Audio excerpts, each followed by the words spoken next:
Vamos analisar agora o plano inclinado. Plano inclinado, a gente vai utilizar uma simplificação aqui que vai nos facilitar muito a forma de resolver os problemas. Então vamos olhar nessa situação aqui, vamos começar com um diagrama de corpo livre dessa caixinha que está nesse plano inclinado. Ali no plano inclinado com uma inclinação θ, né? Então olha ali no canto ali a gente tem a inclinação θ desse plano. Então vamos colocar as forças no diagrama do corpo livre, né? A força F ali, como já estava aplicada, não muda em nada, né? Tem a força normal perpendicular ao plano de apoio. Então, relembrando, né? A força normal, se o plano de apoio inclinar, ela inclina junto. A força de atrito, então, nesse caso aqui a gente colocou ela para cima, considerando que a tendência do movimento dessa caixa seria ela descer, né? Ela escorregar para baixo. Então, sentido da força de atrito contrária à tendência do movimento.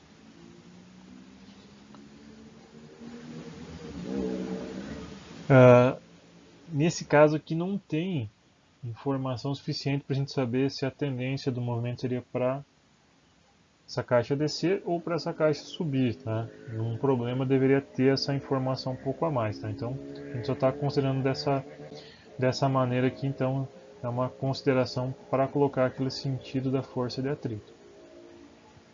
Se a tendência dela fosse subir, só o sentido dela seria o oposto, mas estaria ali também no mesmo local. A força-peso, então, sempre apontada para baixo, não importa se o plano de apoio inclinar ou não, ela sempre vai estar para baixo. E, olhando aqui então o nosso plano cartesiano normal, x, y, o que a gente consegue perceber? Que somente a força-peso está somente em um dos eixos, ou seja, somente no eixo y.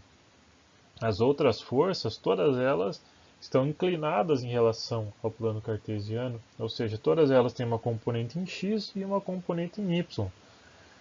Eu até tenho como resolver esse problema dessa maneira assim. Tendo a informação daquele ângulo ali, aquele ângulo θ da inclinação do plano de apoio, eu conseguiria decompor todas elas. Porém, fica um tanto quanto trabalhoso fazer dessa forma.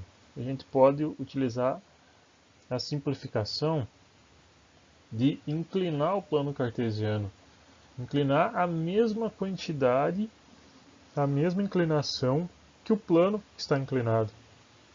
Ou seja, notem ali onde apareceu em verde o ângulo θ. Então, a gente inclinou esse novo plano cartesiano com o mesmo ângulo θ que é a inclinação do plano inclinado.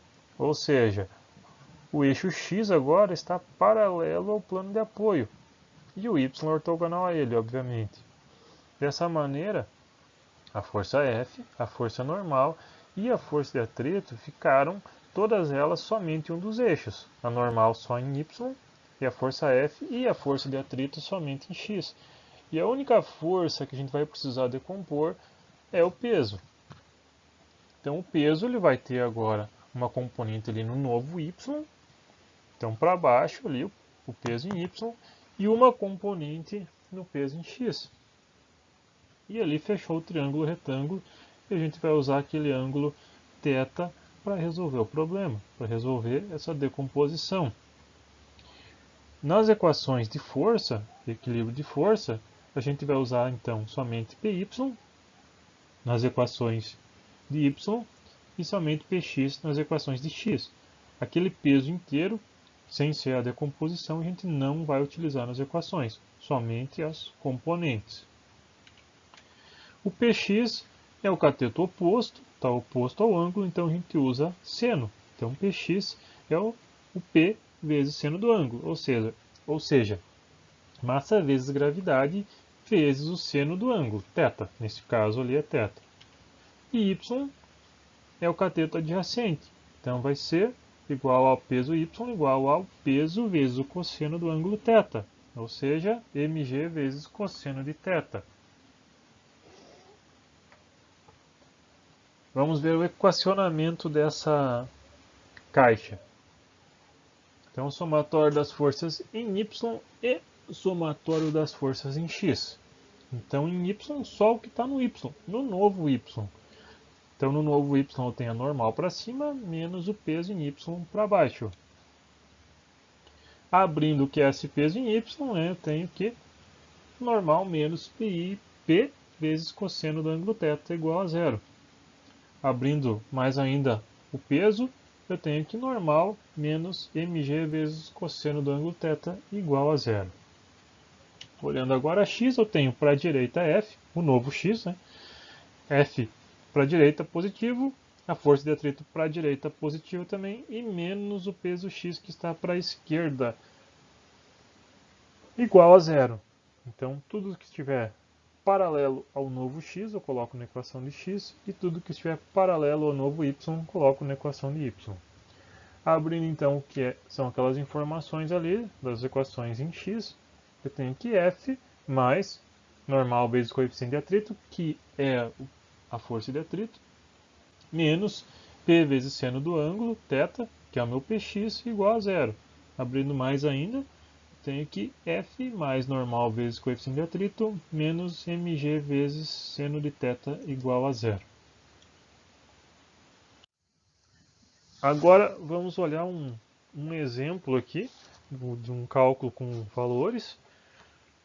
A gente vê como se calcula e também aqui, ó, percebam que a gente está unindo o conteúdo aqui de plano inclinado com o conteúdo da semana passada ali das polias e roldanas.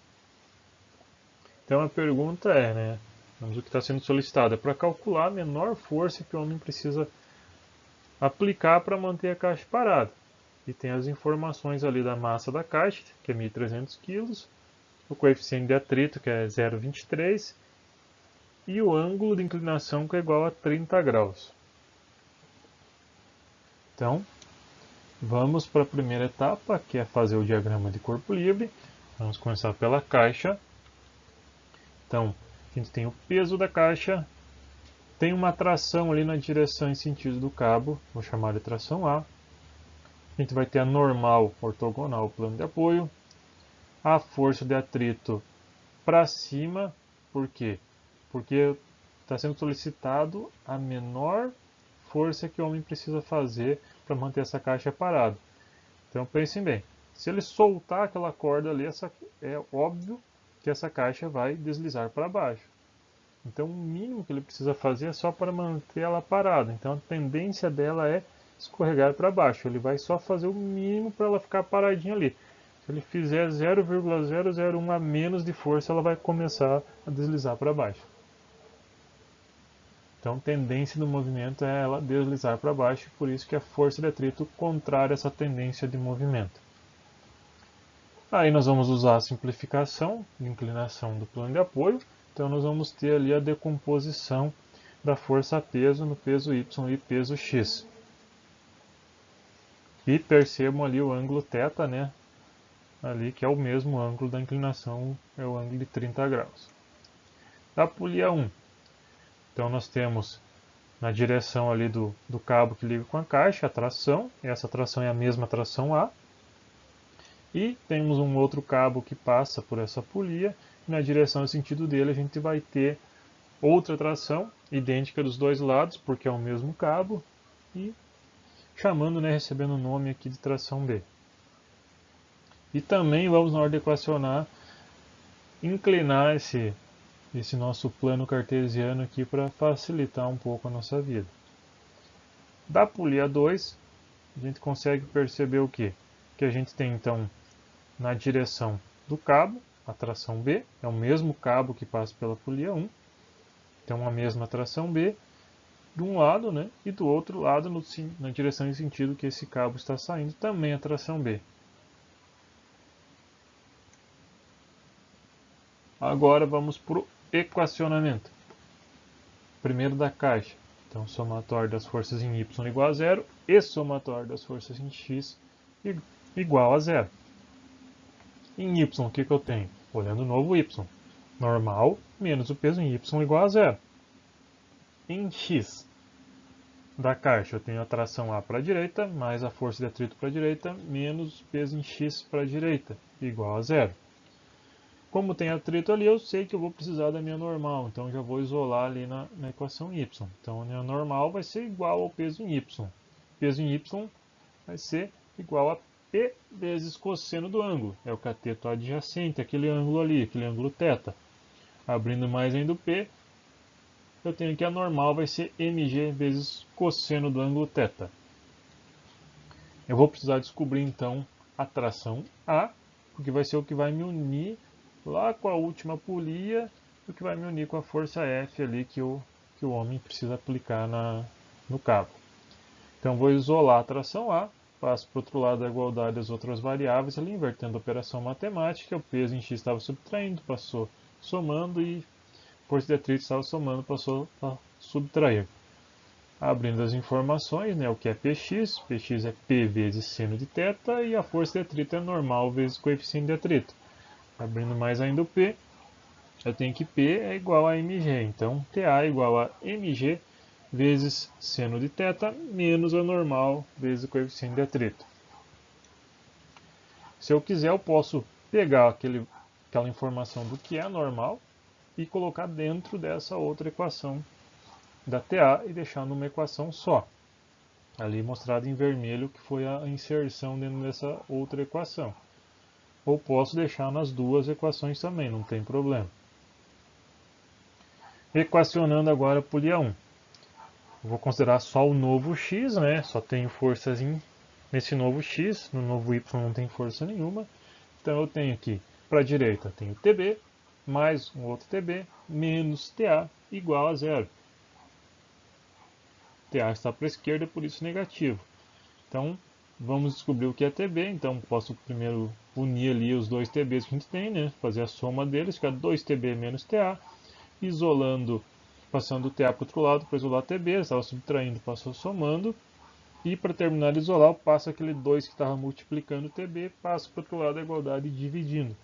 Então, eu chego à conclusão que a tração B é igual à tração A dividido por 2. Olhando a polia 2, simplesmente a gente, olhando ela, consegue já ver, é nítido que a tração B é a própria força F que o homem está aplicando, que é isso que a gente tem que descobrir. Então, se é isso que eu preciso descobrir, eu consigo linkar com os dados iniciais do problema, que são todos da caixa, consigo linkar através da tração A. Então, TB é exatamente igual a tração A dividido por 2, através da equação da polia 1. Então, a força que o homem tem que exercer para manter a caixa parada é exatamente igual a tração A dividido por 2. Ou seja, nesse caso aqui, esse sistema de polia faz com que a força seja ampliada em 2 vezes. Ou seja, se o homem aplicar 100 newtons de força, lá na caixa vai ser aplicado 200 newtons de força. Posso deixar tudo numa equação só, se eu quiser, pegar o que é o TA e aplicar tudo ali numa equação só. Então, com as informações iniciais do problema, eu consigo descobrir ali, já saber direto o que é o valor da força F. Agora vamos para os valores. Posso calcular por parte ou já ir direto na última equação. Mas vamos lá por parte. Então, eu vou primeiro calcular o valor da normal, olhando a equação das caixas, da caixa, né, as equações da caixa. Então, vou pegar a equação da normal, vou aplicar os valores. Então, é importante tirar o valor do cosseno primeiro, ou colocar ali com os parênteses, conforme eu coloquei no slide. Então, eu tenho aqui 1.300 vezes 9,81, então vezes o cosseno de 30 vai me dar o valor da normal, que é 11.044,42 newtons. Aí posso ir calcular o valor da tração A, porque eu preciso do valor da normal.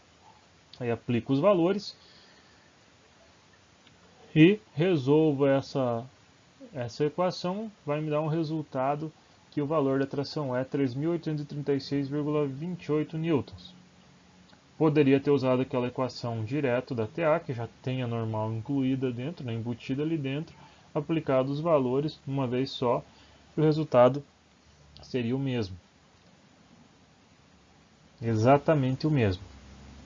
Com o valor da TA, da tração A, eu posso ir naquela equação que a gente chegou à conclusão lá olhando a polia 2, que a força F é a tração A dividido por 2 e simplesmente pegar aquele valor então ali dos 3.836,28 e dividir por 2 e vai ser então o resultado da minha força F, a força F que o homem precisa fazer para a caixa ficar parada, que é 1918,1417 newtons. Ou então poderia ter ido pela equação final que a gente chegou, aplicado todos os valores ali e chegado ao resultado de uma vez só.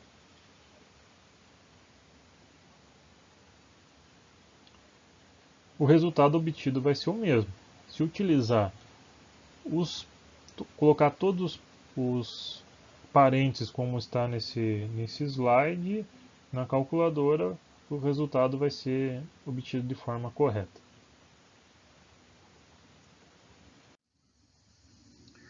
No Classroom tem uma atividade para vocês fazerem agora relacionado a esse conteúdo, esse tema desse vídeo. Lá também está o PDF desses slides, para vocês poderem também estudar e lerem sem ser por vídeo, né? Poder analisar melhor esse conteúdo. E preste atenção então com o prazo de entrega da atividade, com as orientações. Cuidado que é só uma oportunidade que vocês têm para postar a resposta, né? Então revisem antes, a hora que vocês enviarem a resposta não tem outra chance, tá? E bons estudos!